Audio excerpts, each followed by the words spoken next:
Nós ainda precisamos estudar um pouco a noção de continuidade. Existe um resultado importante, chama Teorema do Valor Intermediário, que a gente vai ver, e mais algumas propriedades de funções contínuas. Tá? E aí a gente termina o capítulo, essa seção de limites, com limite no infinito e assíntotas. Tá? O que significa que a gente já, a próxima aula vai ser sobre derivada. Então, continuidade, deixa eu lembrar para vocês que a função é contínua, né? A definição é assim, f é contínua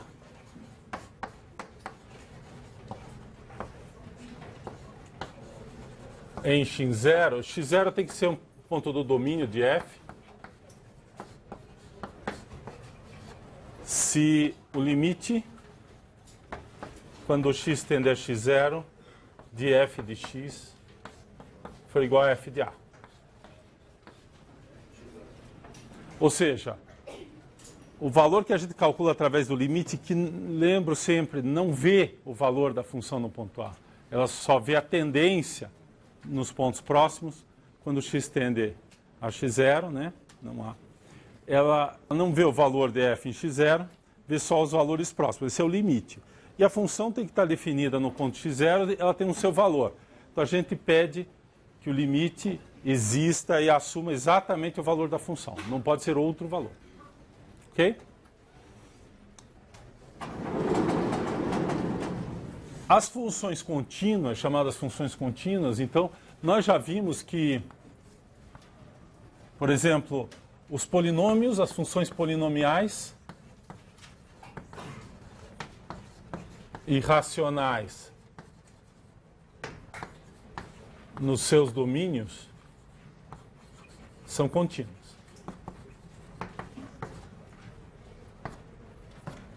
Ou seja, em todos os pontos do domínio são contínuas.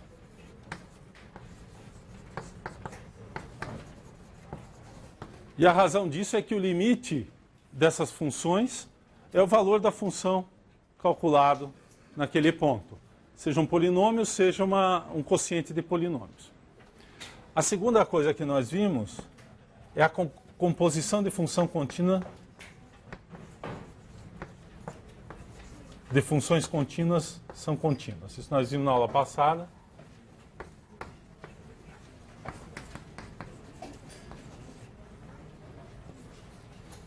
São funções contínuas.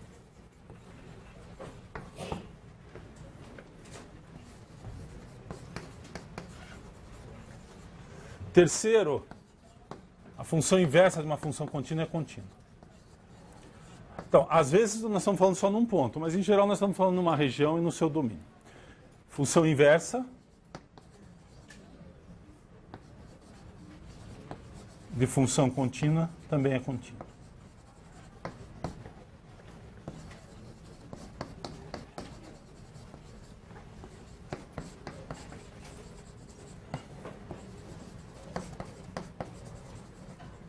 Bom, então esses são um começo ali de funções. Isso aqui vem do fato que eu não vou falar, mas se você tiver a soma de duas funções contínuas, ela é contínua, porque o limite da soma é a soma dos limites. Se eu tiver o produto de duas funções contínuas, o produto é contínuo também. Quociente de duas funções contínuas, onde eu posso calcular, né, e o limite do denominador é um número diferente de zero, aquela história toda, também vai ser uma função contínua se ambas forem contínuas. Então, com isso, a gente cria muitas funções contínuas a partir de outras conhecidas. Mas está faltando aqui a gente falar de mais funções. Então, por exemplo, funções trigonométricas e suas inversas.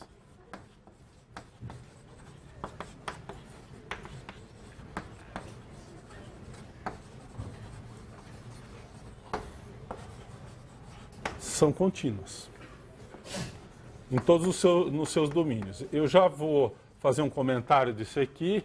É um exercício, na verdade, é uma observação mais um exercício. Então isso aqui vale para seno, cosseno, tangente, cotangente, secante, cossecante, arco tangente, arco cotangente, arco seno, arco cosseno, todas as funções trigonométricas e mais as suas inversas, onde elas estiverem definidas, elas são contínuas. Já faço um comentário sobre isso e sobre essa aqui. Exponenciais em qualquer base e os logaritmos também são contínuos nos seus domínios.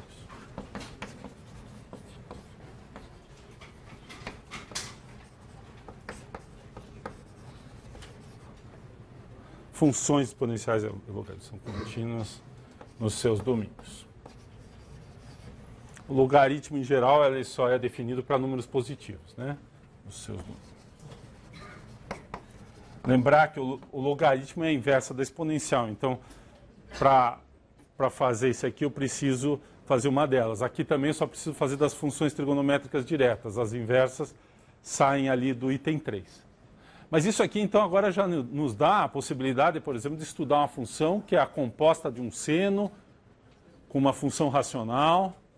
Então, basta sempre cuidar ou de um logaritmo com uma função racional, ou então uma sequência de seno, exponencial, etc. Todas essas coisas a gente pode estudar observando essas operações aqui e as operações tradicionais de soma, multiplicação e divisão. Então, essa é uma família muito grande de funções, onde a gente tem continuidade. Né? A descontinuidade, muitas vezes, ela aparece exatamente quando você tem um salto, uma função definida por partes, né? Nos seus domínios, uma expressão para um pedaço, outra expressão para outro pedaço, e aí, se elas combinam para dar uma função contínua, vai depender de como que foi definido. Vamos pegar o seno. Né? Um exemplo. Então, o primeiro limite que a gente calcula para o seno é no ponto zero.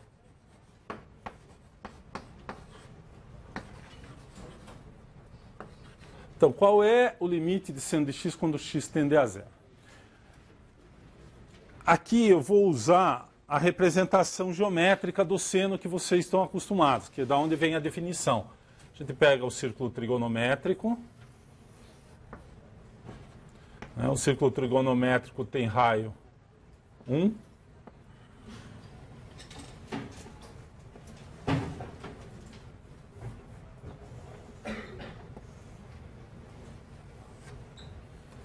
Então, o círculo trigonométrico que tem raio 1, como é que a gente faz? Né? Esse aqui é 1, 1, menos 1, menos 1.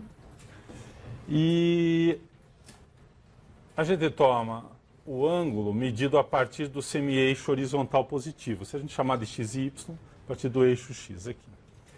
E aqui vai ser... Mas o x aqui para nós, por isso que eu não coloquei variáveis aqui, ele está representando este ângulo. Agora. Estou usando a variável x. Podemos ter usado a variável θ ou alfa, tanto faz. Mas como a gente trabalha muito com variável x, eu vou deixar assim. Então eu não vou pôr nome aqui, vocês podem pôr aqui o eixo A e o eixo B, tanto faz. O que interessa é a representação. O que é o seno? O seno, a gente toma esse triângulo retângulo aqui, e ele é basicamente o comprimento desse segmento. Certo? Então o que acontece quando eu faço o meu ângulo ir para zero? Que é isso aqui. Nesse meu desenho eu estou fazendo o ângulo ir para zero por cima. Então seria um limite zero mais. Limite lateral à direita quando o x tende a zero. Então esse comprimento aqui, quando o ângulo for zero, esse ponto vem para cá, o ângulo é zero. E aí, quanto é o valor? Bom, o valor dessa projeção, que essa é a projeção, na verdade, é a coordenada y, coordenada B desse ponto. Vamos chamar de A e B os eixos aqui, só para manter x aqui. Então, a coordenada B aqui, esse valor aqui é o seno. Então, quando o ângulo tende a zero, esse valor aqui que é positivo, tende a zero. Pelo lado de baixo, se o ângulo for esse, e eu estiver fazendo, eu me aproximar de zero por baixo, aqui é um ângulo negativo, na verdade, né? Que é o ângulo zero. Quando eu me faço me aproximar novamente, o ângulo, o seno é essa coordenada B, ele é um valor negativo, mas quando esse ângulo aqui se aproxima de zero por baixo, esse valor também tende a zero.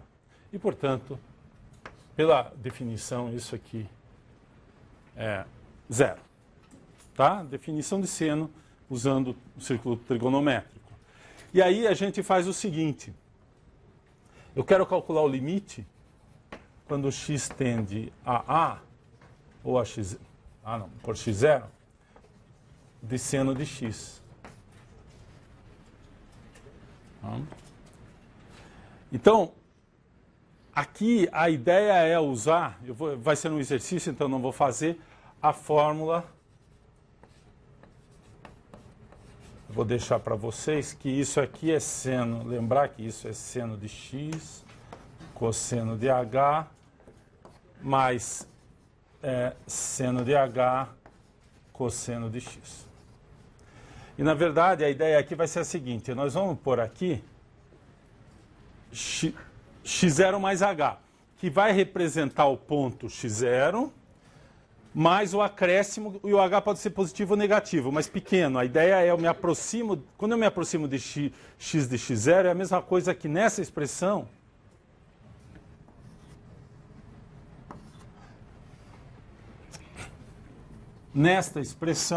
fazer o h tender a zero. Então, na verdade, isso aqui é a mesma coisa que o limite, quando h tende a zero, de seno de x0 mais h.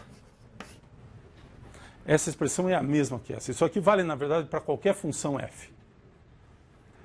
Você trabalhar o x tender a x0 é a mesma coisa, quer dizer, o x aqui está se aproximando de x0. Eu pego a diferença e defino x menos x0 como sendo h e substituo na expressão. Essa passagem daqui para cá é fazer x menos x0 igual a h. E aí a gente usa aqui essa expressão e esta expressão. Onde daí o h está indo para zero, ele vai estar sendo representado aqui. Aliás, eu preciso também do valor do cosseno, né? O limite quando cosseno de h, quando h tende a zero. Então eu tenho que também calcular, para calcular o limite disso aqui, eu tenho que saber calcular os limites das funções aqui. Mas esse aqui é um número. O que está variando é esse. Esse aqui vai para zero e, na verdade, esse aqui vai para 1. Portanto, essa expressão vai para seno de x0. O exercício é vocês... No livro, ele comenta o seno de x e o cosseno de x só no ponto zero, que é usando a definição trigonométrica, do círculo trigonométrico, e daí usa essas expressões e também a do cosseno para calcular em qualquer ponto. Então, em geral, para as funções trigonométricas, devido a essas fórmulas desse tipo, você precisa saber calcular num ponto. Sabendo calcular num ponto, se calcula em qualquer outro ponto. E basicamente o que a gente faz é calcular no zero, esse limite. Então esse aqui, o que isso aqui mostra é que a função é contínua no zero. Seno de zero é zero. Né? E essa transformação aqui, usando a fórmula da soma, mostra que ela, na verdade, é contínua em qualquer ponto. Aí isso faz para o cosseno também, aí a tangente é seno sobre cosseno, cotangente é cosseno sobre seno, e assim por diante, aí junta com as regras e a gente obtém isso aqui. Isso aqui é um exercício do livro, vou deixar para vocês trabalharem isso na aula de exercício. Tá? Mas a ideia já está aqui, basta mostrar que para qualquer função isso aqui é equivalente a isso. Esse aqui é o caso inicial. Usando o caso inicial aqui, eu só preciso saber o limite do cosseno de h e do seno de h quando h vai para zero. Eu resolvo esse limite. E a transformação daqui para cá é fazer a diferença entre x e x0 ser o h. É o acréscimo, pode ser positivo ou negativo, dependendo se x está à direita ou à esquerda do ponto. Hã? Se a gente pensar no eixo x, eu tenho x0. E aqui eu estou, na verdade, quando eu pego um ponto aqui x, esse acréscimo aqui, essa diferença é o meu h. Se é positivo, o x está do lado direito. Então essa diferença aqui é o h. Se o x estiver do lado direito, do x0, O h é positivo. Se tiver à esquerda, o h é negativo. Então, na verdade, o limite é h indo para zero dos dois lados. É o limite completo. Tá? A exponencial eu vou deixar um pouquinho mais para frente. A gente vai calcular o limite da exponencial e do logaritmo. Eu faço um comentário mais para frente. Mas a ideia é que são funções definidas a partir da continuidade dos números reais, na verdade. Quando a gente define a exponencial, vamos lembrar, 2 elevado a x. É 2 ao quadrado, eu sei calcular, 2 elevado a meio, eu sei calcular, etc. E depois a gente passa para os números irracionais, então a gente calcula para os números racionais usando exponenciação tradicional. Quando eu vou para o número irracional, eu faço por aproximação e por processo de limite, na verdade. A definição da função exponencial e depois a sua inversa usa a definição de limite e basicamente diz para você que você preserva o limite. O valor da função é dado pelo próprio limite. Então, num certo sentido, ela é construída para ser contínua. Eu vou voltar a falar de exponencial e logaritmo, mas preliminarmente nós vamos aceitar aqui que a exponencial e o logaritmo são contínuos. Tá? Teorema do valor intermediário. Esse teorema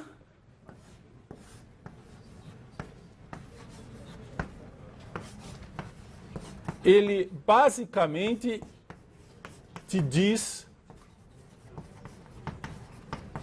de uma forma um pouco diferente. Aliás, o livro abrevia por TVI. Então, se vocês virem isso aqui, não é um canal de televisão, é o teorema do valor intermediário, certo? O que esse teorema vai dizer para a gente de uma forma um pouco mais organizada é que a função não dá saltos. Então, ele basicamente diz o seguinte, ó, se eu tiver um intervalo, agora vai ser um intervalo, eu vou tomar um intervalo fechado,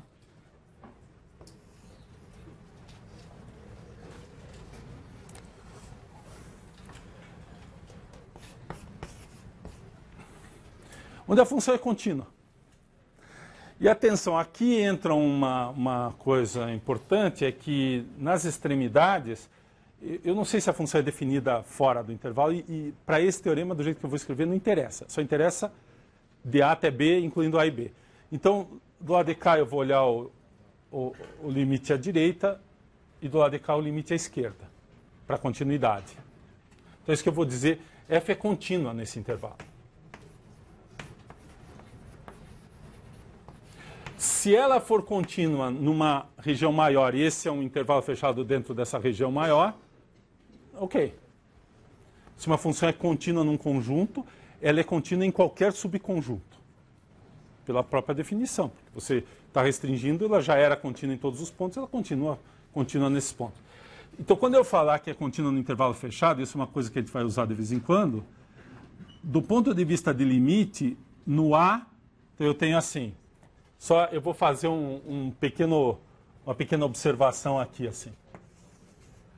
Se x0 é igual a A, eu tomo o limite quando x tende a A por baixo de f de x e peço que isso seja o f de A.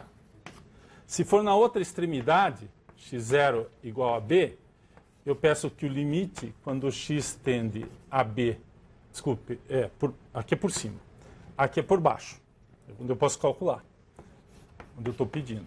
Esse aqui eu quero que seja o f de B. E nos outros pontos eu uso o limite completo, ou seja, se x0 pertence ao intervalo aberto a B, eu peço que o limite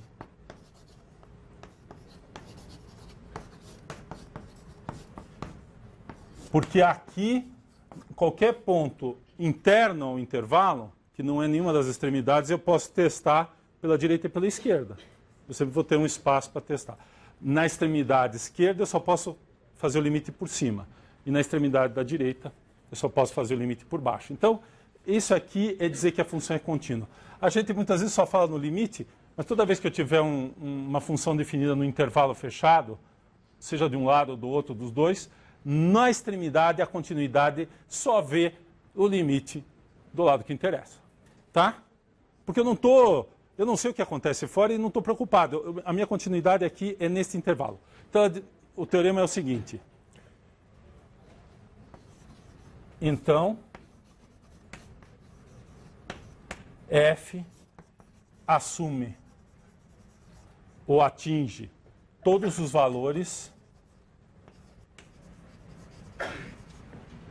entre f de B e f de A, ou seja, f de A e f de B.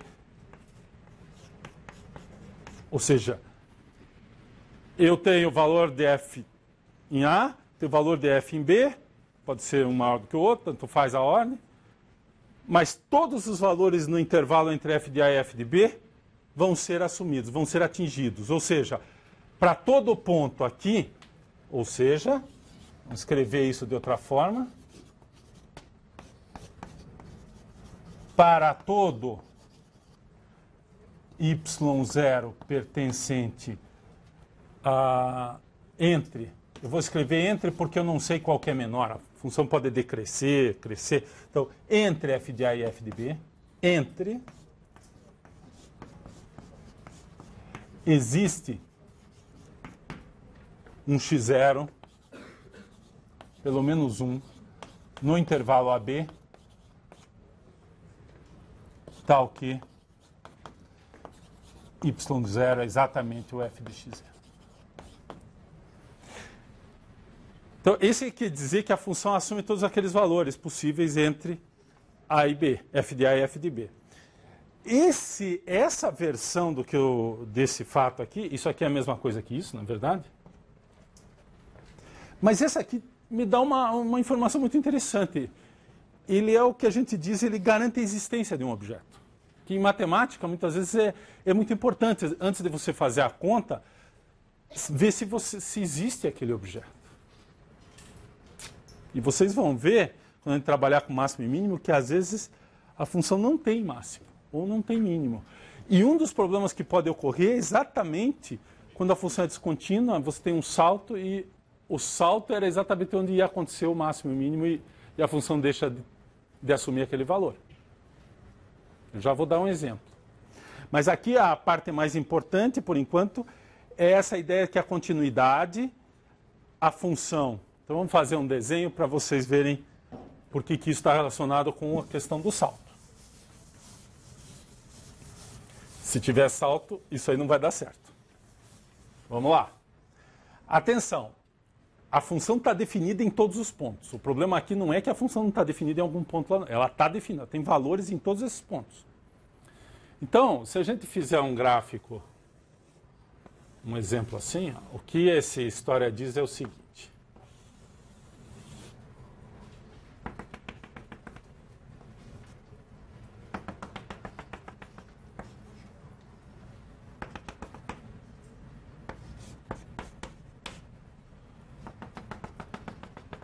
Que ela vai garantir para a gente é assim. Aqui é o intervalo AB.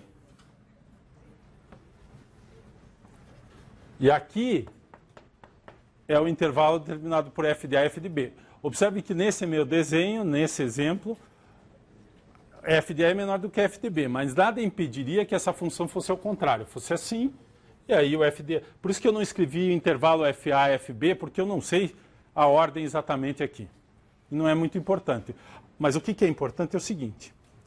Se a gente ler o que está escrito ali, bom, obviamente esse ponto vai aqui e esse ponto vai aqui. Mas esse teorema me diz que esse ponto aqui tem um valor aqui que está aqui. Ou seja, eu consigo achar, dado esse y0 aqui em qualquer ponto aqui dentro, vai ter um ponto aqui dentro. E, de fato, você vai cobrir também aqui todos os pontos, com pontos daqui. Agora, precisa tomar cuidado que o teorema não diz, ele só diz que existe um, mas não diz que é único. Se vocês acharam que o 1 aqui queria dizer que era apenas 1, então a gente pode tirar esse 1 daqui, simplesmente existe o x0. Por quê? Porque se eu pegar esse valor aqui para y0, eu vou ter um aqui, vou ter um aqui, vou ter um aqui. Tem 3 possíveis soluções.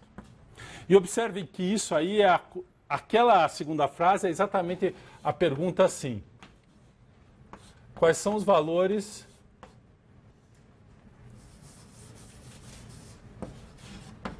para que valores de x essa equação tem solução.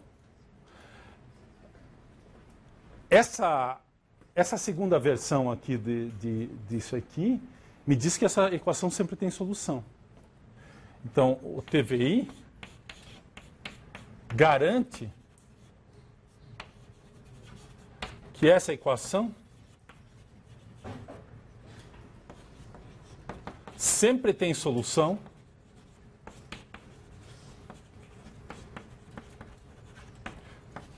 se y0 está entre f de A e f de B. Então, você está dizendo, na verdade, que se calcular o limite numa ponta, o limite na outra ponta, tudo está no meio contínuo. Não, ele não diz isso. Ele pede isso. Quem que perguntou? Não, isso aqui é a hipótese do teorema. F é contínuo em AB.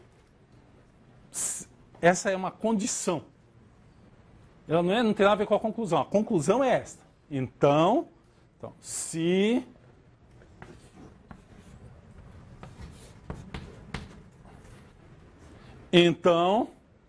isso ou isso, é a mesma coisa. Isso aqui é hipótese. A tese do teorema é esse.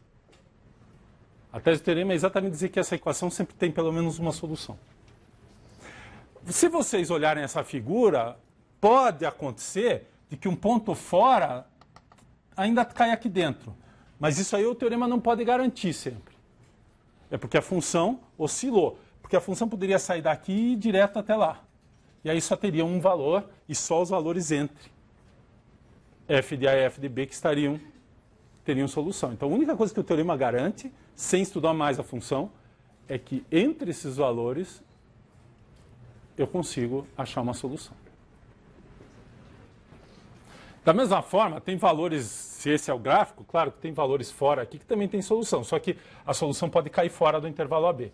Para garantir que ela cai dentro do intervalo AB, eu tenho que ficar aqui. Eu tenho que pegar pontos entre f de A e f de B. E para esses aqui eu garanto que tem pelo menos uma solução, mas pode ter muitas. Para cada valor de x0, essa equação tem solução. Então, o teorema do valor intermediário, ele é um teorema relacionado com continuidade, mas ele tem uma aplicação extremamente útil, que é localizar equações, raízes, soluções de equações. Onde está a solução dessa equação? Então, eu vou fazer um exemplo. Uma aplicação imediata é exatamente localizar soluções de equações. E pode ser aplicado tanto para polinômio quanto para outros tipos de funções. Então, o teorema ele vai dizer o seguinte.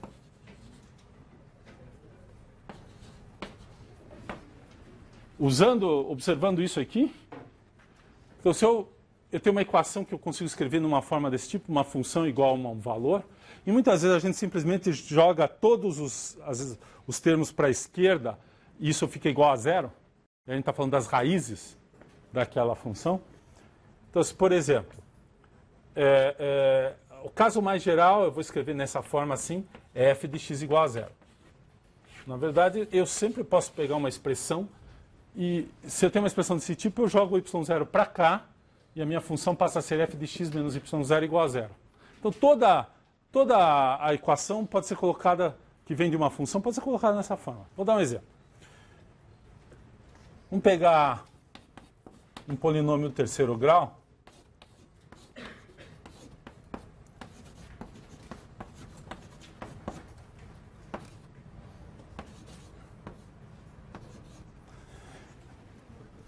Eu tenho esse polinômio. Então, para cada número... Bom, primeira observação. Esse polinômio, onde ele é contínuo? Qualquer número real. Então, a primeira observação é que eu vou poder pegar qualquer intervalo aqui para fazer minha conta. Que esse aqui é contínuo como função em qualquer ponto. Ou seja, no domínio todo Então, esse meu intervalo do teorema, eu posso escolher qualquer coisa. Então, a gente começa assim. Eu quero resolver esse polinômio, certo? Eu quero achar as raízes, que é exatamente aquela equação que está ali em cima. Escrever isso aqui e achar raízes. Vejam que eu poderia pôr qualquer número aqui, p de x igual a 1, p de x igual a 2. Então, aí eu estaria calculando onde o polinômio assume o valor 1, o valor 2, ou menos 1, ou 10, etc. Mas eu vou procurar as raízes desse polinômio. Nós sabemos, assim, vocês talvez tenham ouvido falar, que polinômio de grau 3 sempre tem uma raiz real. Pode ter uma, duas ou três.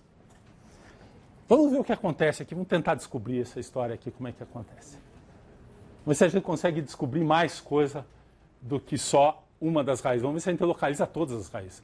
Primeira coisa que a gente faz é calcular esse polinômio nos números inteiros. Menos 2, menos 3, 1, 0, 1, 2, 3, etc. Então, a gente faz uma tabelinha aqui para ver se ele muda de sinal. Então, vamos pegar assim, desde menos 3, menos 2, menos 1, 0, 1, 2 e 3. E vamos calcular o valor desse polinômio. Aqui vai ser o x e aqui o p de x. Então, p de menos 3 dá menos 3 ao cubo, que é 27. Menos 27, né? Menos 2 vezes 9. Está com uma cara enorme que vai dar negativo. Menos 3. Menos 3. Nem preciso calcular, esse número é negativo. Só vou pôr o sinal. Só vou pôr o sinal. Menos 2. Menos 8. Menos 2 vezes 4. Menos 8. Menos 2. E menos 3. Também é negativo. Então, neste intervalo, os valores são só negativos. Eu só, aparentemente, daqui para cá, ela continua negativa. A função é negativa. Não trocou de sinal. Na hora que ela passar de negativa para positiva, o que diz a continuidade? O que diz o teorema? Ela passou de um valor negativo para um positivo. O que deve acontecer? Entre esses dois números aqui, tem que passar pelo zero. Porque entre o valor qualquer valor negativo e qualquer valor positivo, o zero está no meio. Então, vamos continuar. Menos 1. Menos 1. Menos 2. Menos 1, menos 3. Negativo. 0. Negativo. Isso é fácil. 0, 0, 0, 0, menos 3. 1. 1. Menos 2.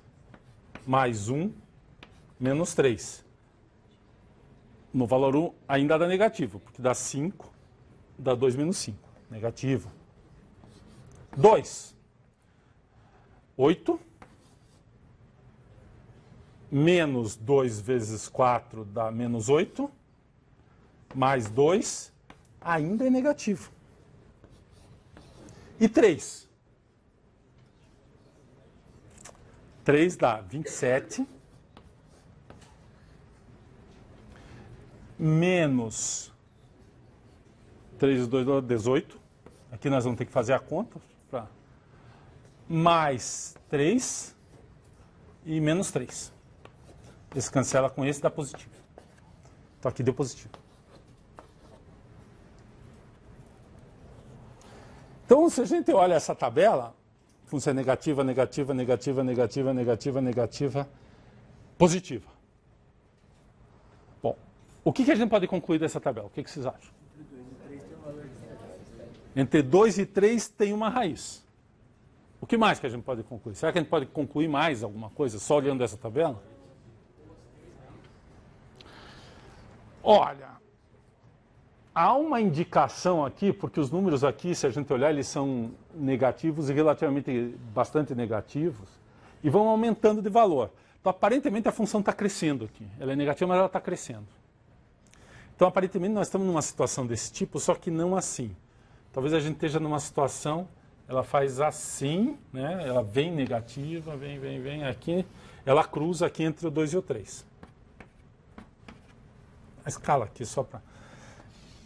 Bom, polinômio do grau 3 pode fazer uma coisa assim. Mas eu estou suspeitando que esse polinômio do grau 3 não vai fazer isso. Porque a partir do 3 aqui, a não ser que aqui entre o 2 e o 3 ela faça um zigue-zague. Tá, acho que não, os coeficientes são meio grandes. A gente depois vai aprender a fazer isso direitinho, mas está me parecendo que depois que passa do 3, se a gente olha como é que é o polinômio, se você puser 4 aqui, esse cara aqui vai ficando cada vez maior, 4 vezes 4 vezes 4 é 64. Então, esses termos aqui, esse aqui domina. Ele vai ficando cada vez maior. Então, a função, na verdade, essa função me parece que ela é o tempo todo crescente, o que pode acontecer. Você pode ter um polinômio de grau 3 que a função, em nenhum momento ela fica horizontal, ela é sempre estritamente crescente. Nós vamos aprender isso na próxima aula. Nós vamos aprender a derivar. Porque a derivada vai te dizer se existe algum ponto. Quando a gente derivar o polinômio de grau 3, a derivada nós já aprendemos, é a inclinação da reta tangente. Para esse gráfico aqui ficar horizontal em algum ponto, na verdade é a inclinação da reta tangente ficar zero, que é a derivada. Então, na hora que a gente calcular, aprender a calcular as inclinações das retas tangentes ao gráfico desse polinômio, a gente vai saber se tem algum ponto que é zero ou não. A minha suspeita é que não tem. Essa função tem sempre inclinação positiva, ela é estritamente crescente. Então, na hora que ela cruza o zero aqui, não tem mais chance de voltar. Tá? Ou seja, esse é um polinômio de grau 3 que só tem uma raiz real. Guardem esse polinômio, quando a gente tiver a derivada, vocês vão digitar para mim esse polinômio e nós vamos calcular explicitamente se essa função, onde ela cresce, onde ela decresce. E a minha suspeita é que ela não decresce, não chega nem a ficar horizontal, ela sempre é estritamente crescente. Ela só vai ter uma raiz real. Ou seja, ela faz isso e continua. Aqui ela tende a fazer assim, depois ela vai tender a fazer assim, mas ela não vai ter aqui no meio, ela não vai voltar. Ela não vai voltar a cruzar para depois. Ela não é desse tipo, ela só tem um ponto assim de inflexão que a boca fica para baixo e depois fica para cima, mas esse ponto ainda é crescente. Ele não é como o que está acontecendo aqui. Aqui a inflexão, a boca passa de virada para baixo para virada para cima, num ponto que a função está decrescendo. Então, ela tem esse comportamento. Um polinômio de grau 3 pode ser desse tipo. Um exemplo típico, por exemplo, é pegar x menos 1 vezes x mais 1 vezes x mais 2. Tem 3 raízes reais e ele vai ter que fazer uma coisa assim. Mas, nós podemos continuar a trabalhar um pouco com esse cara aqui. Porque entre 2 e 3 é uma margem de erro muito grande. Qualquer número entre 2 e 3 serve aqui. Então a gente pode continuar essa conta. Em vez de parar aqui, na verdade o que a gente faz é a gente apaga, né? Para não precisar fazer outro quadro. E agora eu sei o valor em 2, eu sei o valor em 3.